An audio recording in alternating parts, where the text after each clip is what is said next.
Samajwadi party का पूरा जोर अब अपना वोट बैंक बढ़ाने पर है। लखनऊ के पार्टी ऑफिस में आज विधायकों के साथ बैठक हुई। इस मीटिंग में 2022 में चुनाव लड़ चुके नेताओं को भी बुलाया गया। लगातार 4 घंटे तक ये बैठक चली। अखिलेश यादव ने मीटिंग शुरू होते ही सभी विधायकों से सुझाव मांगे। मुद्दा बस एक ही था कि बीजेपी के मुकाबले समाजवादी पार्टी का वोट प्रतिशत कैसे बढ़ाया जाए। उन्होंने सभी विधायकों को लोकसभा चुनाव के लिए टास्क दे दिया है। जिन विधायकों को चुनाव में 1 लाख वोट मिले हैं उन्हें 10,000 वोट बढ़ाने की जिम्मेदारी दी गई है। इसका मतलब ये हुआ कि अगले लोकसभा चुनाव में इस नेता को अपने विधानसभा क्षेत्र में 10,000 वोट और लेने होंगे। अखिलेश यादव ने कहा कि इसे आप अगले विधानसभा चुनाव में टिकट लेने की एक शर्त समझ लीजिए।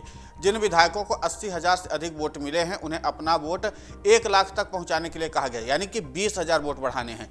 लोकसभा चुनाव के लिए टिकट फाइनल करने से पहले अखिलेश यादव ने सबसे एक बार मिल लेना चाहते हैं। इस तरीके का उन्होंने प्लान बनाया है। उन्होंने पार्टी के सभी छोटे बड़े नेताओं से बात करने और मुलाकात करने का फैसला किया। पिछले कुछ दिनों से अखिलेश यादव और मायावती में खूब जुबानी तीर चले हैं। दोनों ने एक दूसरे को बीजेपी का बी टीम बताया। अखिलेश ने मायावती को इंडिया गठबंधन में शामिल करने के सवाल पर कहा कि उनकी गारंटी चुनाव के बाद कौन लेगा, तो पलटकर मायावती ने कहा कि अखिलेश तो अति पिछड़ा और पिछड़ा दलित विरोधी नेता हैं। समाजवादी पार्टी की कोशिश लगातार यही रही कि मायावती की एंट्री इंडिया गठबंधन में न हो पाए। गठबंधन की दिल्ली में हुई मीटिंग में उन्होंने अपनी ये शर्त मनवा भी ली थी। तब कांग्रेस अध्यक्ष मल्लिकार्जुन खड़गे को कहना पड़ा था कि हमारा गठबंधन तो आपसे है। राजनीति के बारे में एक कहावत मशहूर है, कहा जाता है कि यहाँ पर कोई स्थायी दोस्त या दुश्मन नहीं होता। अखिलेश यादव से बेहतर इसे कौन समझता होगा। वे तो विधानसभा चुनाव में कांग्रेस से और लोकसभा चुनाव में बीएसपी से गठबंधन कर भी चुके हैं। इस बार फिर वे गठबंधन में हैं, लेकिन बीएसपी अब तक इससे बाहर रही है। मायावती के तमाम आरोपों पर पिछले 2 दिनों से वे खामोश हैं। सवाल तो कई बार पूछे गए, लेकिन वो हर बार इसको टालते हुए नजर आए। समाजवादी पार्टी के विधायकों के बैठक में वे बोले, मायावती जी हमसे उम्र में बड़ी हैं, वे बड़ी नेता हैं, हमें उनका सम्मान करना चाहिए। उन्होंने अपनी पार्टी के नेताओं से मायावती पर बयान देने से रोक लगा दी है।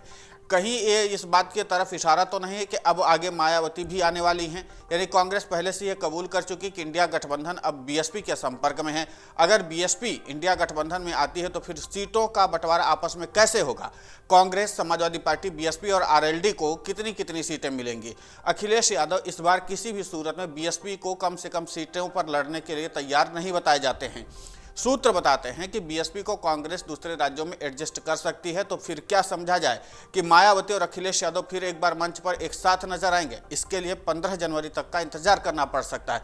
उसी दिन मायावती का बर्थडे है और माना जा रहा है कि उसी दिन मायावती कोई खास बड़ा ऐलान कर सकती हैं, क्योंकि मायावती भी इस समय ऐसे ही साथी की तलाश कर रही हैं जो उनको कम से कम लोकसभा चुनाव में अपनी, और दूसरी बात यह है कि अपने के साथ साथ मायावती को भी बैकअप दे, यानी चुनाव जिताने में मदद करे। फिलहाल कांग्रेस और समाजवादी पार्टी ही मायावती के विकल्प के तौर पर दिखाई देती है, लेकिन फिलहाल मायावती ने यह कह दिया है कि अभी वो एकला चलोरे के राह पर चलेंगी।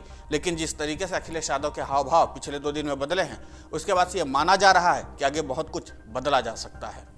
फिलहाल इस पूरे घटनाक्रम पर आपकी प्रतिक्रिया बहुत महत्वपूर्ण होती है, आप हमें कमेंट करके जरूर बताएं। अगर आप ये वीडियो YouTube पर देख रहे हैं तो हमारे चैनल को सब्सक्राइब करें और बेल आइकन को दबाना ना भूलें। अगर आप Facebook पर ये वीडियो देख रहे हैं तो हमारे पेज को लाइक करें।